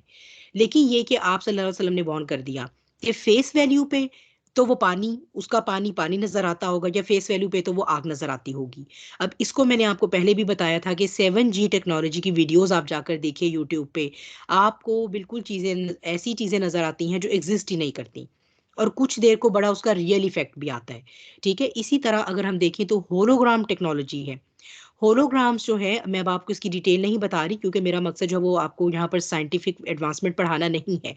वैसे भी ये बहुत वास्ट टॉपिक है, and then they talk about physics, principles of the physics, जो सबके लिए कॉम्प्रिहेंसिबल भी नहीं होती बात। तो बस कहने की ये बात है कि होलोग्राम इमेजेस जो हैं, ये आप जाकर बल्कि यूट्यूब पे वीडियोस देखेंगे तो आपका ज़्यादा कॉन्सेप्ट भी क्लियर होगा। ऐसा होता है जिसके अंदर जो इमेज आपको नज़र आ रहा होता है वो इमेज एग्जिस्ट नहीं कर रहा होता। ठीक है, यानी हम किस किस तरह के इमेजेस देखते हैं। सबसे सादा और सिंपल क्या बात होती है, हम पानी में अपना चेहरा देखते हैं, वो एग्जिस्ट कर रहा होता है ना। फिर हम शीशे में अपना देखते हैं, वो भी एग्जिस्ट कर रहा होता है ना। ये जो होलोग्राफिक टेक्नोलॉजी से जो इमेजेस होते हैं ना, they don't exist as an image. उनका ये होता है कि वो बहुत बारीक पार्टिकल्स होते हैं जो इतनी तेजी से मूव करते हैं कि आपको नजर आएगा वो एक, यानी इतनी तेजी से मूव करते हैं कि वो एक शेप बना देते हैं। फॉर एग्जाम्पल सिर्फ दो पार्टिकल हैं, अगर आप उन्हें खड़ा कर दें तो आपको सिर्फ दो नुक्तों की तरह नजर आएंगे। अब वो इतनी तेजी से उन्हें घुमाया जाए कि वो एक ऐसे सीक्वेंस में घूम के हमें वो नंबर 8 दिखाएं। अब वो नंबर 8 एक्चुअली एग्जिस्ट नहीं कर रहा, ना वो लिखा हुआ है ना वो किसी नंबर 8 का अक्स है, लेकिन वो दो पार्टिकल इतनी तेजी से मूव कर रहे हैं और इस पैटर्न में मूव कर रहे हैं कि वो हमें नंबर 8 नजर आ रहा है। This is called the hologram. और होलोग्राम में भी अब बहुत एडवांसमेंट हो चुकी भी है, और अल्लाह आलम जब दजाल आएगा तो उस वक्त वो किस लेवल पे होगी वो एडवांसमेंट होलोग्राम की। बहरहाल फेस वैल्यू पे जो कुछ नजर आएगा उसके उल्ट होगा। ठीक है, ये बात हमें नबी करीम सल्लल्लाहु अलैहि वसल्लम बहरहाल आपकी जुबान मुबारक से जो जारी हुआ वो हक है। तो ये आपने हम तभी से ही जो है वो बता दिया। आप उस वक्त देखिए कि उस वक्त के इंसान को इस चीज की कॉम्प्रीहेंशन जो है वो सिर्फ जादू के जरिए हो सकती है। वो ये तो सोच सकता है कि हाँ जादू से वो हम ये इल्यूजन क्रिएट कर दें कि जो चीज़ है वो नजर ना आए। जैसे हजरत मूसा अलैहिस्सलाम के साथ जब जादूगरों का मुकाबला हो रहा था, तो उन्होंने जो भी उनके पास वो रस्सियां थी वो उन्होंने फेंकी। अब वो रस्सियां एक्चुअली सांप नहीं बन गई थी, लेकिन उन्होंने अपने जादू से जो बैठे हुए लोग थे उनकी क्या की, नजरबंदी कर दी। ठीक है, और वो सबको सांप नजर आने शुरू हो गई, लेकिन वो एक्चुअली सांप बनी नहीं थी। ये जादू होता है। यही जादू जो है वो अगर आप साइंस की तरफ आ जाए, ठीक है, साइंस और जादू ये दे क्रॉस द बाउंड्रीज। और यहाँ पर एक और दिलचस्पी की बात मैं आपको बताती जाऊं, बहुत से साइंटिस्ट जो यूरोपियन ऐसे गुजरे हैं, ये जो हम यूरोपियन रिनाइसेंस के बाद देखते हैं, दे वर एक्चुअली सैटर्न वर्शिपर्स। कि दे वर एक्चुअली सैटर्न वर्शिपर्स। अगर आपको किसी को बहुत शौक हो तो जो यूसुफ एस्टिस हैं यूके के, ये रिवर्ट मुस्लिम हैं, ये भी एंड ऑफ टाइम पर बहुत काम करते हैं। तो इनकी इंग्लिश में सीरीज मौजूद है, तो इसमें जो है वो इन्होंने एक सीरीज में बताया हुआ था जहाँ पर ये जादू की बात कर रहे थे, दजल की और दज्जाल की और जादू की। तो उसमें उन्होंने जो है वो नाम बताए हुए हैं उन साइंटिस्ट के बाकायदा, जिन्होंने खुद ये ऐलान किया है कि हम जो है वो जादू प्रैक्टिस करते हैं और हम जो है वो शैतान को फॉलो करते हैं। तो ये जो दजल है ये जब भी इस कदर शदीद दजल होगा, जहां तक साइंस पहुंच पाएगी वहां तक उससे काम लिया जाएगा। जहां साइंस की वो आप कहते हैं ना हाथ बंद जाएंगे, तो उसके साथ ही शयातीन के साथ काम लिया जाएगा। और बहरहाल मेरी आपकी आंखों के आगे वो पिक्चर इतनी कोई सॉलिड पेश की जाएगी दज्जाल की हुक्मरानी की और उसके इख्तियार की और उसके तसल्लुत की, कि वो वाकई ऐसा लगेगा कि कोई रबूबियत इख्तियार है ये। इसीलिए कहा गया है कि ये इस कदर शदीद, लेकिन बंदा मोमिन जो है उसको फरासत कुरान से जिसने फरासत ले ली, उसके लिए ये इतना ही साफ हो जाएगा, जैसे जैसे दजाल आएगा उसको उसके माथे पे काफ फारा नजर आएगा। अब वो चाहे उसको जितनी भी शोबदाबाजी दिखाए, जिसका जवाब चाहे वो ना हो उसके पास, लेकिन एटलीस्ट उसका ईमान उसको ये जरूर बताएगा कि नहीं, ये शख्स झूठा है, ये शख्स दज्जाल है। तो नबी करीम सल्लल्लाहु अलैहि वसल्लम हमें उसी वक्त से जो है वो, चाहे ये धोखा टेक्नोलॉजी की शक्ल में आएगा चाहे जादू की शक्ल में आएगा, यानी कहीं वो टेक्नोलॉजी से काम ले रहा होगा, कहीं वो जादू से काम ले रहा होगा, कहीं पर कंबाइन होंगी दोनों चीजें। तो दोनों ही सूरत हाल धोखा है। तो ये 7 वाली हदीस में जो है वो क्या आ रहा है कि दज्जाल निकलेगा, उसके साथ पानी होगा और आग होगी। जो लोगों को पानी नजर आ रहा होगा वो आग होगी, और जो आग नजर आ रही होगी वो ठंडा मीठा पानी होगा। तुम में से जो शख्स उसको पाए वो उसमें कूद जाए जो उसे आग नजर आ रही हो। बिलाशुबा वो मीठा पाकीज़ा पानी होगा, क्योंकि उस वक़्त कहत भी होगा ना। और जो उसके साथ ट्रीटी साइन नहीं करेंगे, जो उसकी हाकिमियत को नहीं मानेंगे, उनसे तो वैसे ही वो सारे वसाइल छीन लेगा, क्योंकि उस वक़्त के लिए अल्लाह ने उस 1 सवा साल के लिए जो है वो उसको दिए होंगे ना, सारे वसाइल पर उसको तसल्लुत दिया होगा। तो ये कहा गया कि अब वो मोमिन जिसको मौत ही नज़र आ रही है, अब वो उस पर इमाहत तो नहीं ला रहा, तो उसका अंजाम क्या है कि वो उसे अपनी आग में डालने लगा है। तो एक्चुअली ये उस मोमिन के लिए खुशखबरी है कि वो बेचारा कहत से भी प्यासा था, भूखा था, ना खाने को था उससे पहले ना पीने को था, जंगें वैसे लगी हुई थी, ऊपर से दज्जाल निकल के आ गया, और वो अब वो कहता है खाना पानी सिर्फ उसको मिलेगा जो मुझे अपना रब मानेगा। तो उसके लिए ये बशारत है कि वो उसको झुटलाकर उस पे माना लाके और उसकी आग में छलांग लगा दे। तो वो जो उसकी प्यास है वो उसको बेसिकली वहीं पर जो है वो उसकी प्यास का एहतमाम होगा। यानी अल्लाह ताला ने मोमिनीन की प्यास का जो एहतमाम है वो दज्जाल की आग में रखा होगा।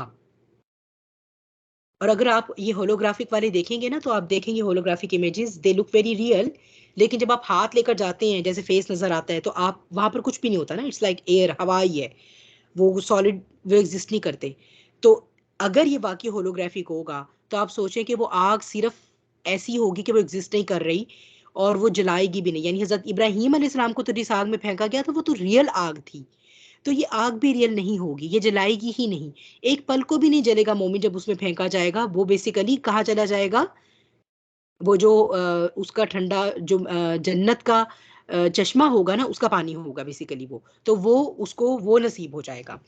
फिर मजीद यहाँ पर हम देखते हैं इसी तरह है कि ये जो राइट साइड पे हदीस है ये भी इसी तरह से ही मुस्लिम की, इसके भी एंड पर बिल्कुल ऐसे ही है कि तुम में से जो शख्स उसको पाए और पानी पीना चाहे वो उस दरिया से पिए जो उसे नजर आता है कि वो आग है, और बिलाशुबा वो उसे पानी पाएगा। तो यानी ये कि तुम में से जो शख्स उस वक्त प्यासा हो, कहत का मारा हो, तो उसे चाहिए कि वो दज्जाल पे 2 हरफ भेज के उसकी आग में छलांग लगा दे। अल्लाह ताला उसे जन्नत भी अता करेंगे और अल्लाह ताला उसकी प्यास का इंतजाम भी करेंगे। फिर ये कि वो एक जन्नत और दोजख लेकर आएगा। ठीक है, तो ये जन्नत और दोजख और ये आग और पानी, और फिर कुछ एक और रिवायत में यही यही यही जो आपके बल्कि राइट साइड पे है कि वो दरिया होगा। एक ये है कि पानी होगा और आग होगी, एक है कि जन्नत और दोजख होगी, और फिर एक ये कि दरिया होगा, एक पानी का और एक दरिया होगा आग का, 2 दरिया होंगे। तो ये एक ही बात को बेसिकली बयान करने के मुख्तलिफ तरीके हैं। अच्छा, फिर इसमें इसको जो है वो हालात वाक़यात के हिसाब से स्कॉलर्स जो इंटरप्रेट करते हैं, वो ये भी कहते हैं कि जैसे हम ये देखते हैं कि वो जब आएगा और वो जब आकर ऑफ़र करेगा कि मेरे पास ये सॉल्यूशन है, और जो भी अक़वाम या जो भी ममालिक उसको ले लेंगे, लेकिन ये कि वो ये कहेगा कि मैं तुम्हारा रब हूँ, पहले तुम इस बात पर एग्री करो और उसके बाद जो है वो मैं तुम्हें ये सारे सॉल्यूशन प्रोवाइड करूँगा। तो जो-जो भी उसको उस पर ईमान ले आएगा, अब बज़ाहिर तो उनको इस दुनिया में जन्नत मिल गई, ठीक है? क्योंकि सारे वसाइल उस वक़्त दज्जाल के कब्ज़े में हैं। बज़ाहिर तो वो जो लोग हैं जिन्होंने वो लोग जो ईमान नहीं लाएँगे, तो ये लोग उन्हें क्या कहेंगे कि ये कितने बेवकूफ़ हैं। एक तो पहले ही जो है वो दुनिया में इतना फ़साद हो रहा था, इतना chaos था, ऊपर से कहत था। तो इन्हें किसने कहा था कि ये उस पर ईमान ना लाएँ, या इन्हें किसने कहा था कि ये उसके ऑफ़र को ठुकराएँ?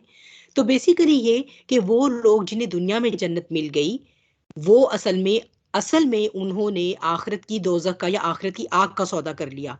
और वो लोग जो बेसिकली दुनिया में उन्हें आग मिल रही है या उन्हें वो दोज़ख लग रही है, ये क्योंकि जब उनसे सारे रिसोर्सेज़ ले लिए जाएँगे, तो वो उनकी ज़िंदगी ज़ाहिर-सी बात है इसी तरह की जैसे बहुत टफ़ होगी, बहुत ज़्यादा ऑलरेडी टफ़ होगी और टफ़ हो जाएगी। तो अब क्या है कि उन्होंने बेसिकली दुनिया में ये ज़ाहिरी दोज़ख लेकर, ये ज़ाहिरी आग लेकर और आखिरत में जन्नत का सौदा किया।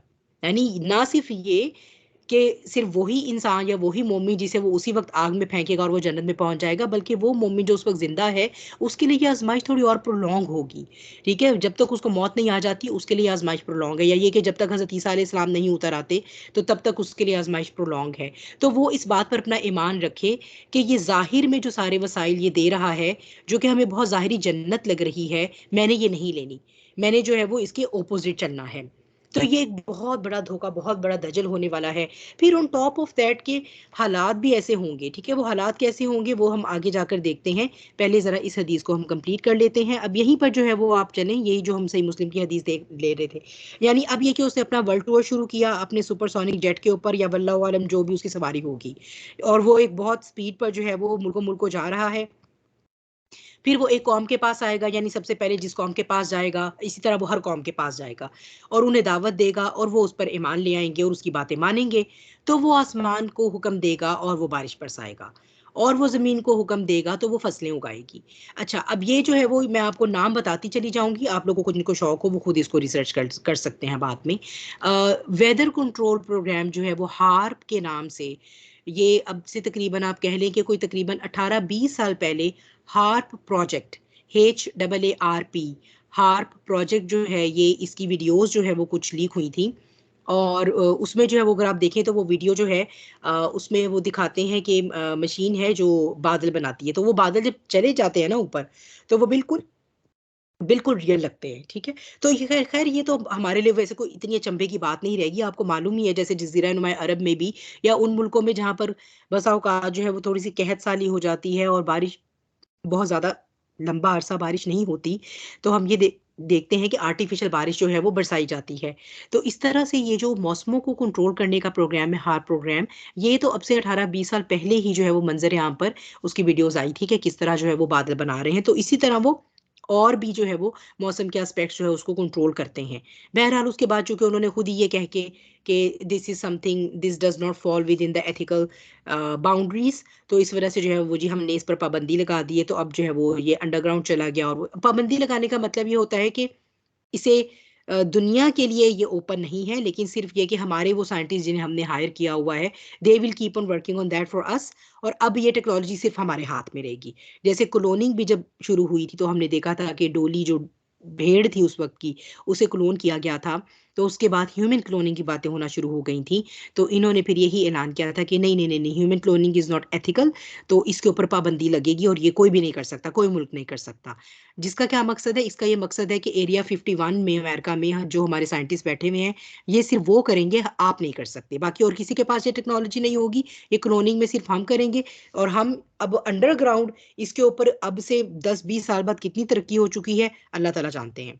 अभी हमें नहीं पता, ठीक है? तो बहरहाल वो ज़मीन को हुक्म देगा तो वो फसलें उगाएगी, और इसके बारे में भी मैं एक पढ़ रही थी आर्टिकल, कि एक उस प्रोजेक्ट का भी कुछ नाम है, मेरे ज़हन से अब निकल गया, कि ये जैसे आप जिसे कहते हैं ना जेनेटिक मॉडलिंग, ठीक है। तो जो जेनेटिकली मॉडिफाइड ब्रीड्स होती हैं, एक तो होता है ना कि जेनेटिकली मॉडिफाइड फल या सब्जियां हैं, आपस में ही फलों को सब्जियों के साथ, सब्जियों को फलों के साथ जो है वो, जैसे ये टमाटर हैं इनकी, लेकिन एक होती है जेनेटिक मॉडिफिकेशन जो डिफरेंट स्पीशीज से, जैसे टमाटरों को मछली के जीन्स जो है वो इंजेक्ट किए गए, ताकि जो है वो उनके उनका कलर ज़्यादा ब्राइट हो जाए और वो साइज में थोड़े बड़े हो जाएं। ठीक है। इसी तरह एक प्रोजेक्ट चल रहा था इनका, जिसमें एक कीड़ा था खास, मुझे उसका नाम नहीं याद रहा, उस इंसेक्ट को इन्होंने, एक फसल थी, उसके जीन्स लिए, उस पौधे के जीन्स लिए और उस कीड़े के जीन्स लिए। ठीक है। अब उस इंसेक्ट को और उस क्रॉप को, इसके इनके जीन्स आपस में मिलाए, तो उन्होंने एक ऐसी टेक्नोलॉजी इजाद की जिससे ओवरनाइट क्रॉप्स जो है वो मेच्योर हो जाती हैं। ठीक है।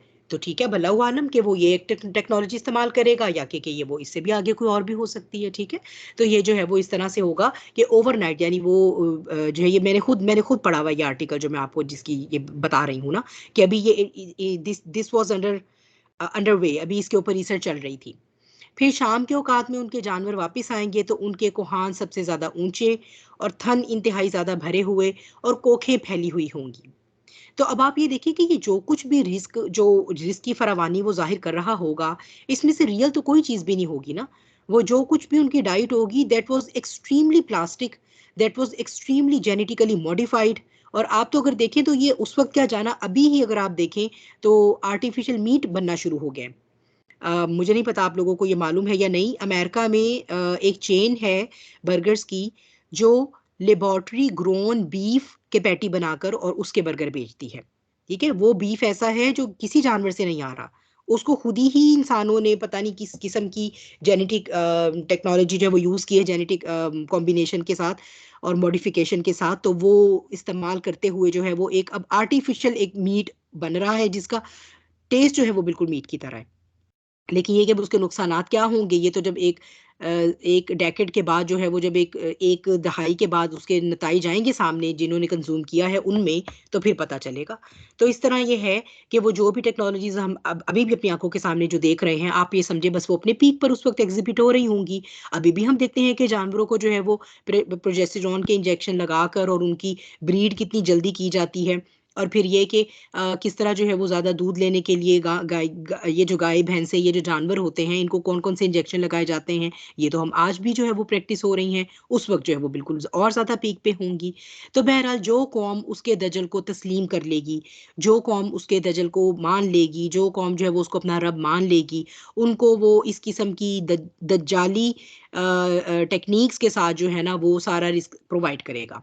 और उनके इलाकों में जो मौसम है वो बड़े ज़बरदस्त हो जाएंगे, और वहाँ पर जो है वो बारिश, यानी बारिश नहीं बरस रही होगी, कहत का वक्त होगा जब वो आएगा, तो बारिशें वगैरह बरसनी शुरू हो जाएंगी। फिर ये पेज नंबर 3 पे चलते हैं। फिर ये कि वो एक और कौम के पास आएगा और वो उसको झुटला देगी, वो उसे ठुकरा देंगे, तो वो उन्हें छोड़कर चला जाएगा।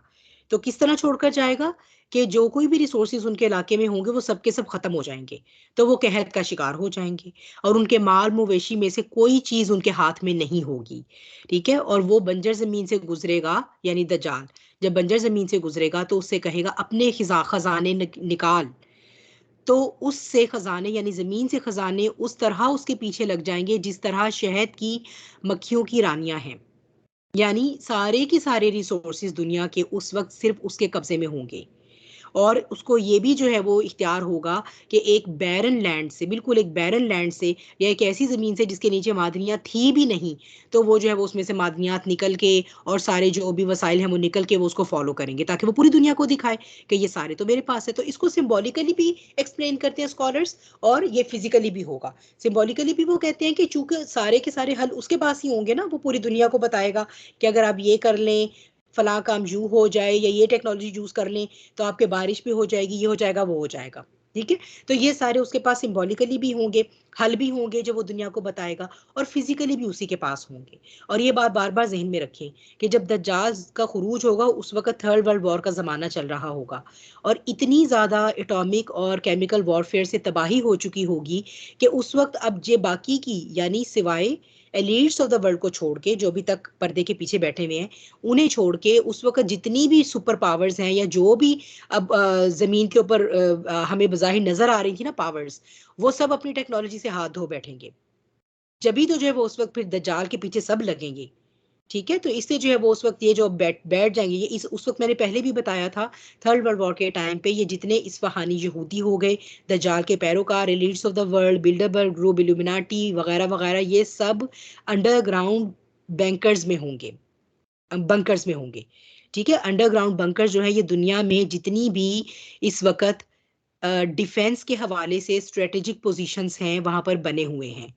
और एक जो है उनमें से वो इस्लामाबाद में भी है, जो ये इनकी embassy, American embassy, black water नाम है गालबन, उसके नीचे बना हुआ है।